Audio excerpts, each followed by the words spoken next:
de arte, de várias outras coisas. E aí, é dentro disso que eu trabalho um pouco nessa área também, eu gostaria de saber do senhor.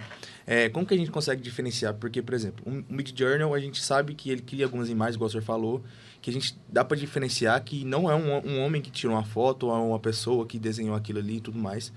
Como que a gente pode diferenciar disso, de ser uma inteligência artificial ou de ser uma ferramenta de aprendizagem que eu aprendi com o Bruno em uma aula da gente, foi o teste de Turing ali, né? Que aí, a partir daquele teste, você consegue diferenciar o que é uma inteligência artificial ou o que é um homem, né? Falando ali. O teste de Turing, ele é bem amplo, né? Então, ele envolve um operador ali, um entrevistador, numa sala, e do lado de fora um computador com uma inteligência artificial e uma outra pessoa. Né? E ele conversa sobre quaisquer temas e ele recebe como resposta, no caso, na época do Turing, ele não sabia que a gente estaria nesse nível, né? Então ele recebia no próprio computador ali as respostas, hora do operador, fora a hora da inteligência. E a hora que chegasse num nível que ele simplesmente não conseguisse mais diferenciar o que era de um de outro, aí o teste é satisfeito e é onde se chega na ideia de que a inteligência artificial é plena, né? Ela conseguiu a sua consciência, quase uma coisa de ficção científica. Agora, no que a gente tem hoje de geração de imagens, o próprio chat, né? O próprio chat GPT, eu já fiz essa experiência. Você manda um texto, o chat GPT gerar um texto, ele gera. Aí você pega aquele texto, manda para ele. Foi você que produziu esse texto? Ele fala. Ele fala que sim. Só que se você pegar um texto seu e mandar para ele falar, foi você que produziu? Ele também fala que foi ele que produziu. Qualquer texto ele vai dizer que foi ele que produziu. Primeiro, ele não tem memória do que ele faz ou não. Segundo, ele vai trabalhar ali basicamente com o deep learning dele, pega conjuntos de textos de determinadas áreas e pelas palavras-chave e faz uma recomposição do texto, né? Porque na nossa língua é assim, na nossa gramática, você diz que é muito difícil estudar matemática. É uma frase. Eu posso dizer, estudar matemática é complexo. Só troquei as palavras, troquei a ordem, né? Mas o sentido é o mesmo. Então, em linhas gerais, é isso que ele faz. Então, quando você entrega para ele um texto, o que ele vai ver? Bom, está dentro da norma escrita, da regra gramatical comum da língua portuguesa? Sim. Sim. Lógico que ele não raciocina isso, mas o que ele vai comparar está dentro da norma culta, tal, então sou eu que fiz, posso fazer. Mas não foi ele que fez. Né? Então, mas acho que eu não respondi a sua pergunta, né? Ou respondi? Mais ou menos. Então repete a pergunta, que eu já esqueci a pergunta. Assim, como hoje em dia a gente tem várias ferramentas, né? E como que a gente, assim, hoje pode diferenciar de uma ferramenta de aprendizagem e de uma IA, assim, de verdade, o que é uma IA? Só pela, assim, primeiro, se você souber que foi feito, lógico, né? Agora, se você...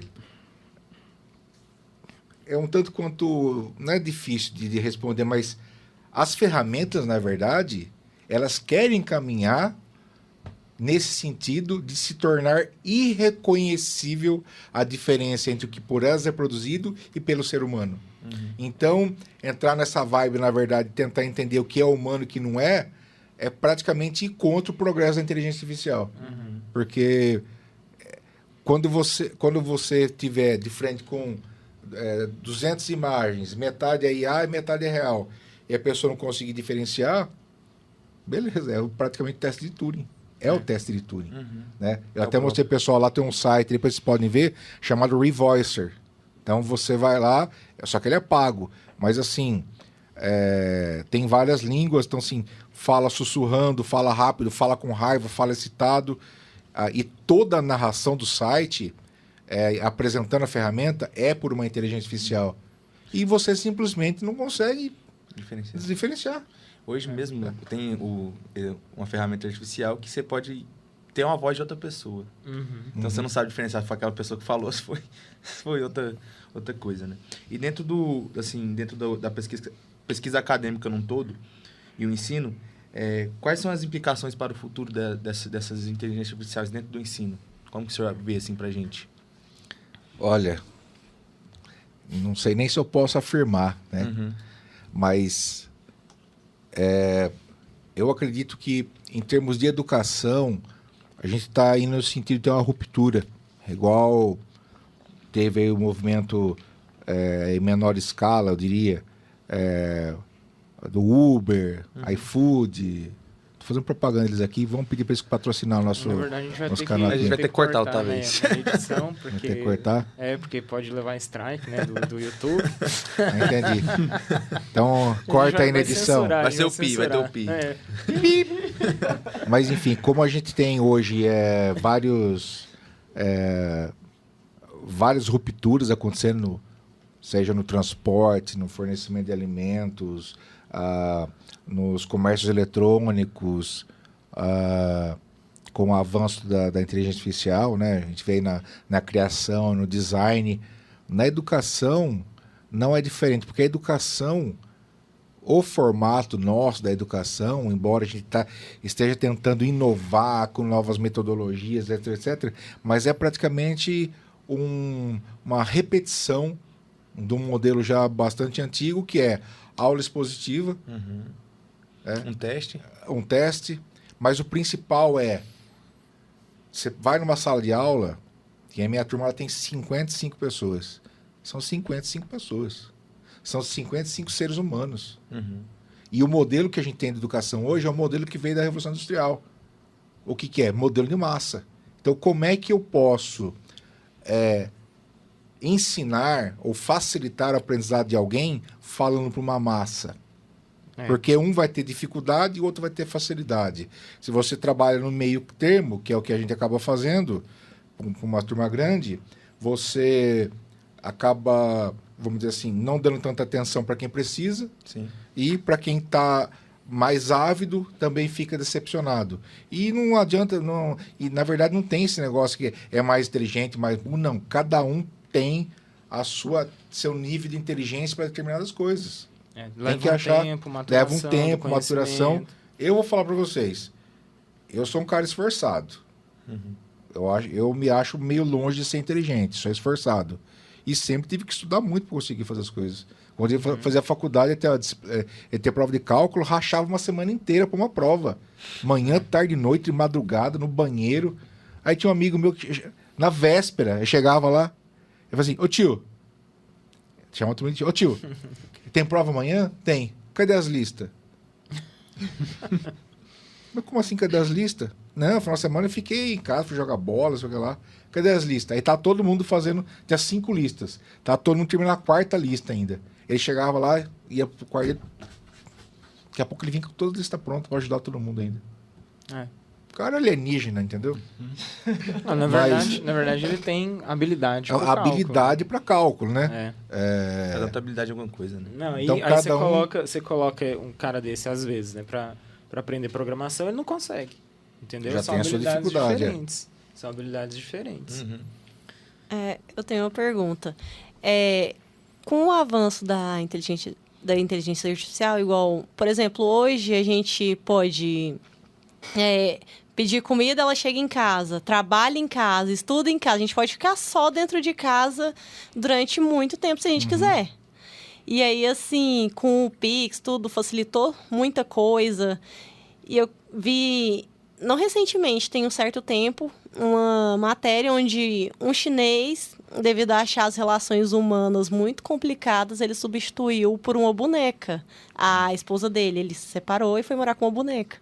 E, assim, como a inteligência artificial pode estar destruindo, eu não falo só interferindo, mas sim destruindo as relações humanas e chegar ao ponto da gente nem se ver mais, chegar pessoas a não se olharem, não saírem de casa e, por exemplo, substituir até mesmo o seu cônjuge por um robô. Para você ver, por exemplo, eu vou falar de uma outra coisa que vai parecer que não tem nada a ver, mas tem a ver, tá? Então, por exemplo, o ChatGPT. Você faz uma pergunta, ele não responde, nunca... A não ser que você pergunte assim, você conhece o Adriano Pila? Que sou eu. Mas eu sou um desconhecido para ele. Ele vai dizer, não tem informações sobre Adriano Pila. Mas se você perguntar alguma coisa absurda sobre o Einstein, vamos dizer, quantas vezes o Einstein falou sobre a teoria do XYZ PTO? Ele vai dar uma resposta sobre aquilo, porque está no viés dele, né, na formatação dele, ter que dar a resposta. Então, você tem uma probabilística, ele sempre vai te dar uma resposta. E as respostas podem ser absurdas, que o pessoal chama de alucinação, né?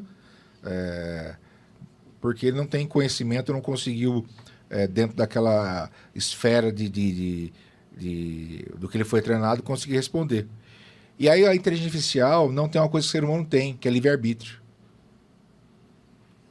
Então, todos hoje temos celular, smartphone? Temos. Somos obrigados a ter um smartphone? Não. Ninguém é obrigado. Eu posso não ter celular? Posso. Eu tenho uma inteligência artificial e não sei o que, não sei o que, não sei o que. Carro elétrico. É a onda do carro elétrico. Que eu acho que não vai durar muito. Já, na verdade, já não está durando muito, porque não tem posto. A energia elétrica é mais cara para gerar e para distribuir do que o combustível fóssil. Tem que ser outra pegada. Tanto é que os postos gratuitos já cortaram o barato já do povo. Então, assim, livre-arbítrio. Então, assim, até uma boneca lá. Tá bom, meu amigo, você escolhe. Viver com um ser humano que tem as suas imperfeições, mas é ser humano, ou viver com uma boneca, né? Que dentro do que talvez ele ache que seja perfeito, ela atende. Mas o ser humano, ele vai sempre buscar aquilo que melhor atende os seus anseios, porque a gente naturalmente é egoísta.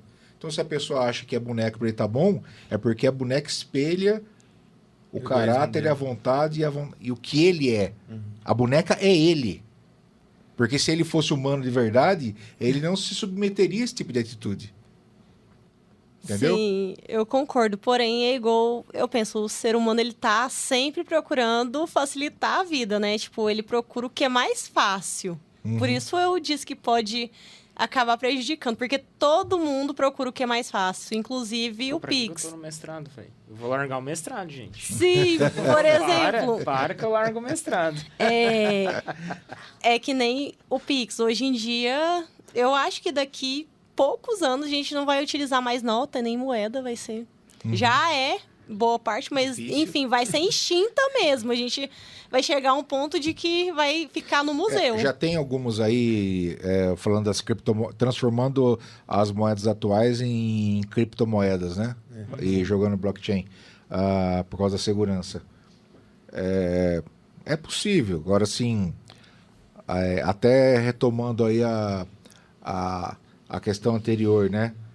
Tem uma tendência muito grande da inteligência artificial, até mostrei ontem, pessoal, se você juntar canal de comunicação com 5 e 6G, processamento paralelo das farms, o processamento que logo, porque assim, com 5G e 6G que vai vir no futuro, se você conseguir, né, imagina, hoje você tem na sua casa lá, tem, sei lá, 2 Smart TVs, daqui a pouco vai ter um Smart geladeira, Smart micro-ondas, Smart máquina de lavar. Então essa é a ideia de você chegar na sua casa daqui a um tempo, ou no seu trabalho, e não sentar mais na frente do computador.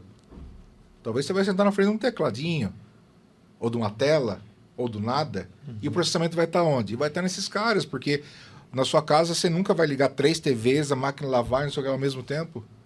Então, você tem um monte de dispositivos separados ali que podem te servir.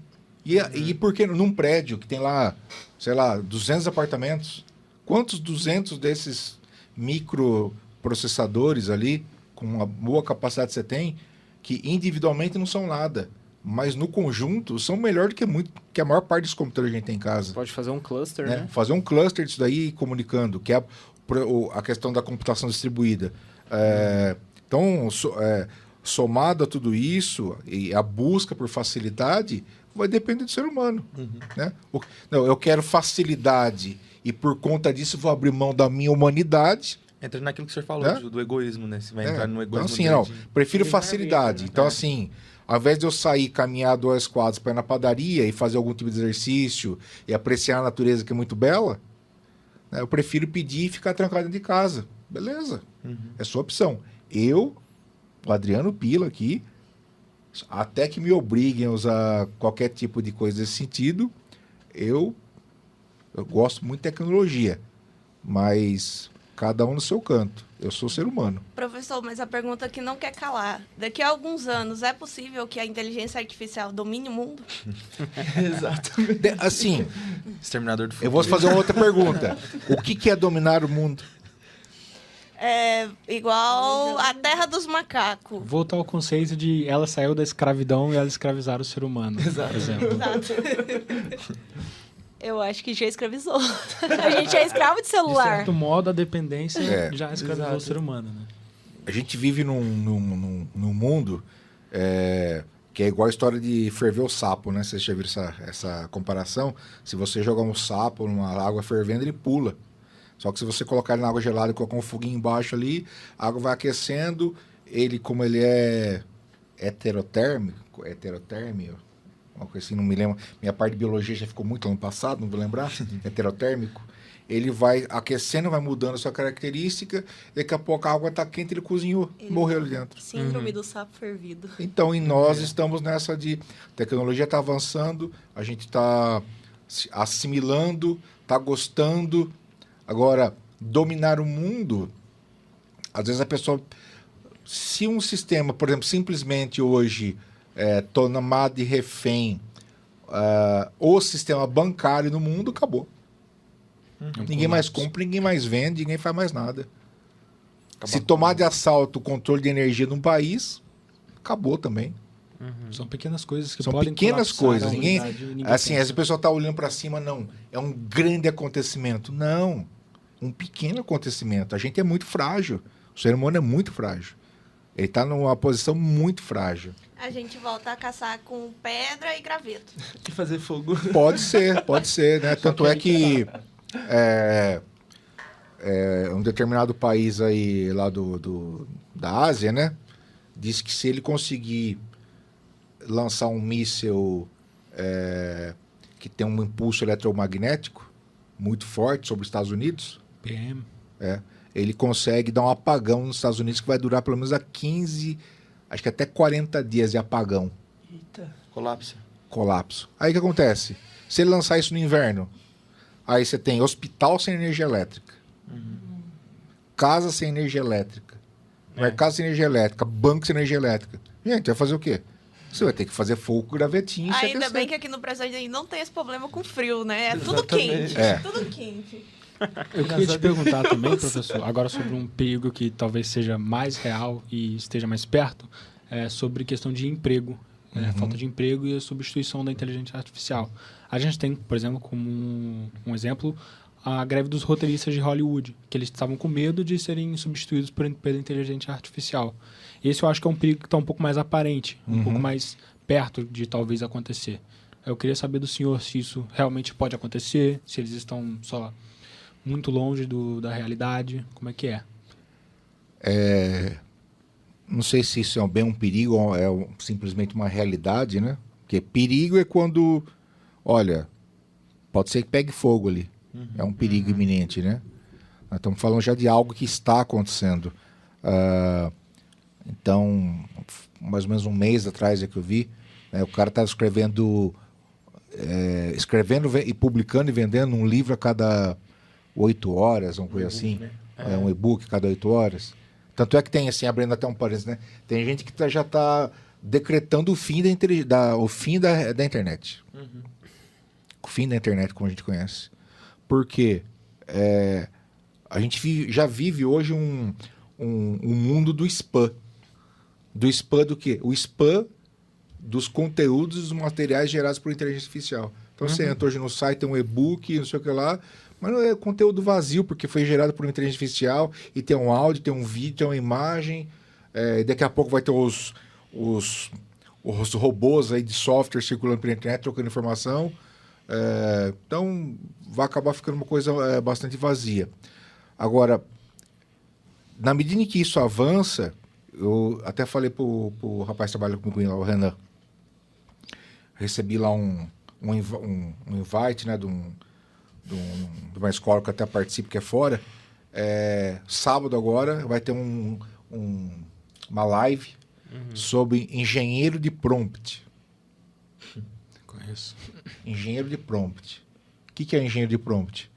É o cara que vai ter as habilidades para extrair, usando a inteligência dele, fazer as perguntas mais inteligentes, porque para ter as melhores respostas, tem que ter as melhores perguntas. Sim. Né? Não espere a receita do camarão adoreço, você perguntou como é que faz bolo de fubá. Não, é óbvio. Então, para ter as melhores respostas, as melhores perguntas. Então, o engenheiro de prompt é o cara que vai interagir com a inteligência artificial, é um tanto quanto estranho, né? E ele vai receber as respostas muito mais rápido, aquilo que talvez ele deveria fazer, mas ele vai receber. Então, assim, enquanto algumas funções de atividade são substituídas, outras vão nascendo numa mesma rapidez. E aí tem que ficar de olho no movimento do que está acontecendo. Entendi. Só por, assim, nosso tempo já está bem em cima, assim, a gente tem umas perguntas que foram feitas por colegas lá da Politécnica, né, os outros alunos, etc. Então, assim, uma das perguntas que foi feita por um professor, né, que foi feita pelo Tomazetti, inclusive, que participou aqui. Ele levantou a questão sobre os direitos autorais, né, e ele pergunta o seguinte: quem é o autor de algo produzido por uma IA? Ele acho que o professor estava na minha aula ontem. Tava. Colou na minha aula ontem. Eu coloquei ali alguns temas filosóficos e éticos, né? Por exemplo, você vai lá e pede para uma IA, um GPT da vida aí, fazer um texto. Quem é o autor? Então, o pessoal Quem tem, é o autor? o pessoal Eu tem sou o autor. produzido... Não, o pessoal... Eu que vou usar o texto. O pessoal tem produzido uns artigos científicos com o uso do chat GPT. E aí, nesses artigos, está cada vez mais comum, né, o pessoal colocar o chat GPT como coautor. Então, ele entra ali na lista de autores. Eu, particularmente, eu acho isso justo. Porque se você tá fazendo uma produção acadêmica, né, e você faz uso de uma inteligência artificial para poder facilitar essa escrita, né, eu acho que é válido você colocar como coautor uma IA. Eu não vejo problema, assim, desde que fique claro, né? Porque, assim, você tem que... Para não ser plágio, você precisa dizer qual é a fonte, né? E você tem um limite de uso dessa fonte. É isso que delimita ali o que é plágio. E também você pode fazer plágio de si mesmo. Se você pegar um texto que você publicou e depois fazer uma citação desse texto, não dizer de onde você tirou, você está cometendo plágio. É de si mesmo. Então, assim, nessa perspectiva, eu acredito que a inteligência artificial, ela entra também como coautora. Eu não vejo problema nisso. Agora, o problema é você pegar um texto que foi produzido por você, mais uma inteligência artificial, ou muitas vezes, né, que a gente encontra ali dos trabalhos produzidos pelos alunos, né, foi produzido apenas pela inteligência artificial, apenas pelo ChatGPT, e dizer que é seu. Entendeu? Eu acho que o problema está aí. Eu acho que não é um problema de lei, não é um problema de nada disso. Eu acho que é um problema ético mesmo. Qual é o profissional que você está se formando, sendo que você está fazendo uso de uma ferramenta e dizendo que foi algo que você produziu, sendo que você sabe que não foi você quem produziu. Eu acho que é uma questão muito mais profunda do que essa superficialidade que a gente está dos direitos autorais. Quem é o autor e tal, eu acho que isso é muito raso para a gente discutir. Mas aí eu vou pegar pronto lá. Quando você usa o chat GPT, você tem que... O GPT, como ele é um modelo probabilístico, você tem que guiar ele. Você tem que guiar. Então, eu uso ele para fazer algumas coisas, até fazer prova. Para elaborar a prova. Elabora a prova. O Bruno também, ele fez Elabora a uns prova. exercícios Mas que aí deu tudo acontece. zero o resultado. Eu queria o seguinte, né? Eu falei para ele, me faz uma prova no modelo... Uma prova não. É por questão, né? Uma questão sobre... Eu queria uma questão sobre determinado assunto, com determinada dificuldade, mas eu queria os parâmetros. E eu queria que fosse um formato ENAD.